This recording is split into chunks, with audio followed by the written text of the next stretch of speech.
Good morning, student. This is your 10th class chemistry, and today we are going to start our new chapter, that is lesson number 7.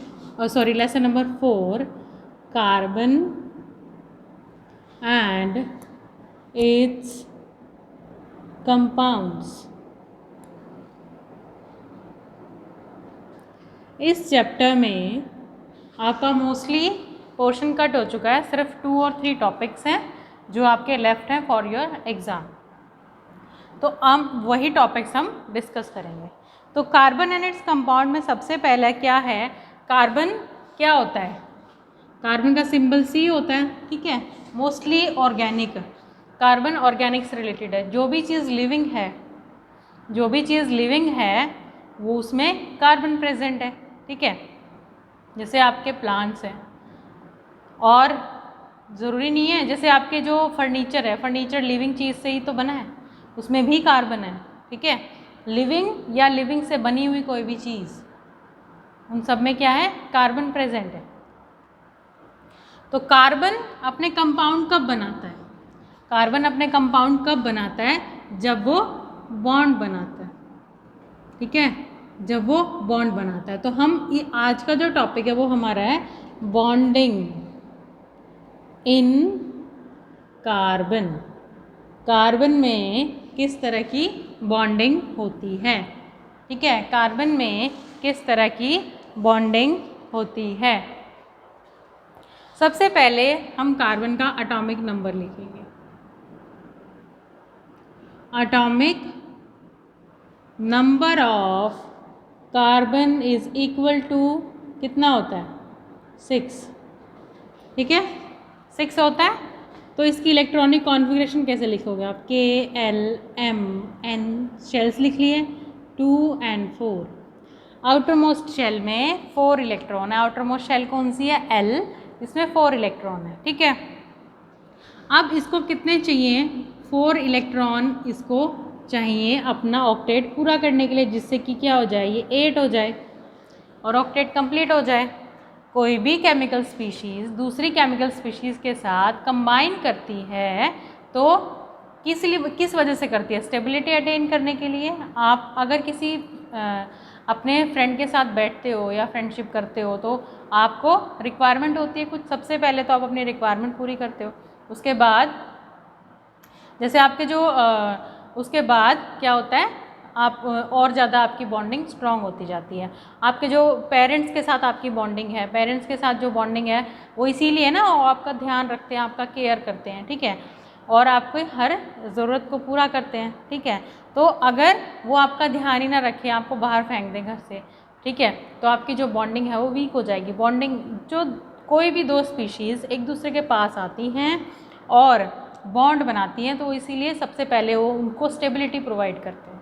तो carbon को 4 electron चाहिए कि वो stable हो जाए। अब 4 electron, जैसे कि हमने लास्ट चैप्टर में डिस्कस किया था, मेटल वाले चैप्टर में, कि आयनिक बॉन्ड नहीं बना सकता। ये क्या नहीं कर सकता? आयनिक बॉन्ड नहीं बना सकता कार्बन आयनिक बॉन्ड नहीं बना सकता। यानी कि क्यों? क्योंकि 4 इलेक्ट्रॉन को लूज़ करना या फिर 4 इलेक्ट्रॉन को गेन करना वेरी हार्ड, बहुत मुश्किल होता है, बहुत ज़्यादा अमाउंट ऑफ एनर्जी चाहिए होती है उसके लिए। तो ये कभी भी complete gain of electron, complete loss of electron नहीं करता। ये क्या करता है? Sharing of electron. क्या करता है? Sharing of electron,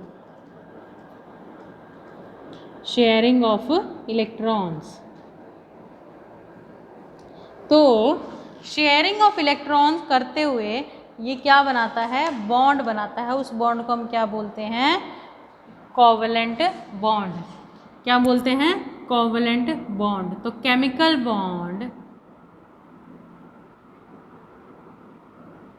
which is formed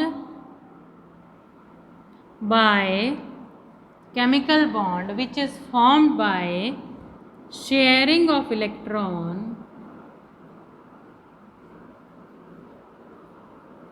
sharing of electrons is known as covalent bond is known as covalent bond. अब कोवलेंट बॉन्डिंग होती कैसे है, ये जो शेयरिंग है वो होती कैसे है, क्या होती है? Chemical bond which is formed by sharing of electron is known as covalent bond. Ionic bond में क्या था? कंप्लीट ट्रांसफर ऑफ इलेक्ट्रॉन था ना। क्या था? सोडियम अपना एक इलेक्ट्रॉन दे करके पॉजिटिव चार्ज ले लेता है और क्लोरीन एक इलेक्ट्रॉन ले करके नेगेटिव चार्ज गेन कर लेता है। कंप्लीट ट्रांसफर ऑफ इलेक्ट्रॉन होता है और फिर ये बॉन्ड बना लेते हैं आयनिक बॉन्ड। आयन बन गए ना और वो बना लेते हैं वो आयनिक बॉन्ड। लेकिन यहाँ पर क्या हो रहा है? इलेक्ट्रॉन शेयर हो रहे हैं। शेयरिंग मीन्स जैसे एक स्पीशीज़ है, ये दूसरी स्पीशीज़ है, ये एक एलिमेंट है, दूसरा एलिमेंट बी। अब इसके पास एक इलेक्ट्रॉन है, इसके पास एक इलेक्ट्रॉन है, तो ये इलेक्ट्रॉन शेयर कर लेंगे। इस तरह से होती है शेयरिंग। यानी ये these two electrons belong to this species also, these two electron belong to this species also. तो ये दोनों इलेक्ट्रॉन इससे भी बिलोंग करते हैं और इससे भी बिलोंग करते हैं। तो दो इलेक्ट्रॉन हैं वो दोनों में शेयर है, मतलब इसका भी शेयर है इसमें और इसका भी शेयर है। ये होती है शेयरिंग ऑफ इलेक्ट्रॉन। तो कार्बन कैसे शेयरिंग ऑफ इलेक्ट्रॉन करता है? देखिए, सबसे पहले हम एक एग्जाम्पल लेते हैं CH4 का, जिसमें कार्बन कंटेनिंग कंपाउंड है ना, ये कार्बन प्रेजेंट है। कार्बन 4 हाइड्रोजन से जुड़ा हुआ है, कार्बन 4 हाइड्रोजन से जुड़ा हुआ है। कार्बन सबसे पहले हम लुईस डॉट स्ट्रक्चर ड्रॉ करते हैं। कैसे ड्रॉ करते हैं देखिए जरा। कार्बन लुईस डॉट स्ट्रक्चर कैसे करते हैं? सबसे पहले हम टॉपिक ये वाला करेंगे, उसके बाद हम इसका स्ट्रक्चर देखेंगे। सबसे पहले आपको लुईस डॉट स्ट्रक्चर ड्रॉ करना आना चाहिए। क्या होता है लुईस डॉट स्ट्रक्चर? उसमें होता है जो वैलेंस इलेक्ट्रॉन है, वैलेंस यानी कि ये वाला जो आउटर मोस्ट शेल है ना, उसमें इलेक्ट्रॉन प्रेजेंट है, उनको ड्रॉ करते हैं। बस कार्बन में कितने आउटर मोस्ट इलेक्ट्रॉन? 4 हैं, तो हम 4 डॉट लगा देंगे। 1 2 3 4। ये है लुईस डॉट स्ट्रक्चर। आप इनको क्रॉस भी दिखा सकते हैं, आप स्टार भी बना सकते हैं, वो आप पर है कि आप इसको किस शेप में लिखते हैं। ठीक है, तो 4 इलेक्ट्रॉन इस तरह से हम शो कर देंगे, इसके चारों इलेक्ट्रॉन। ठीक है, बेसिकली जो डॉट स्ट्रक्चर है वो तो डॉट से ही बनता है। ठीक है, डॉट स्ट्रक्चर ये क्या दिखा रहा है? इलेक्ट्रॉन के वैलेंस शेल में कार्बन के वैलेंस शेल में 4 इलेक्ट्रॉन प्रेजेंट हैं। क्या दिखा रहा है ये? कार्बन के वैलेंस शेल में 4 इलेक्ट्रॉन आपके प्रेजेंट है। अब आपका जो मान लो ऑक्सीजन है, ऑक्सीजन के लुईस डॉट स्ट्रक्चर कैसे बनेगा?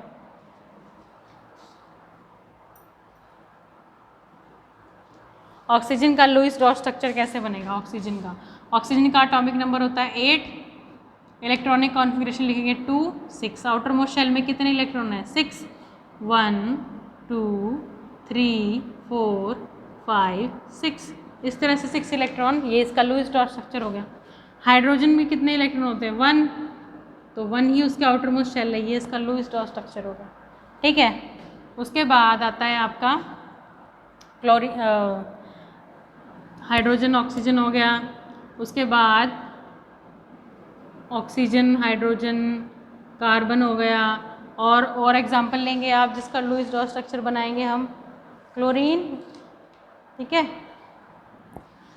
क्लोरीन का बना ले। क्लोरीन की क्या होती है? 17 एटॉमिक नंबर होता है इसका, और इलेक्ट्रॉनिक कॉन्फ़िगरेशन कितनी होगी? KLMN। Electronic configuration 2 8 7। 7 है आउटर मोस्ट शेल में इलेक्ट्रॉन।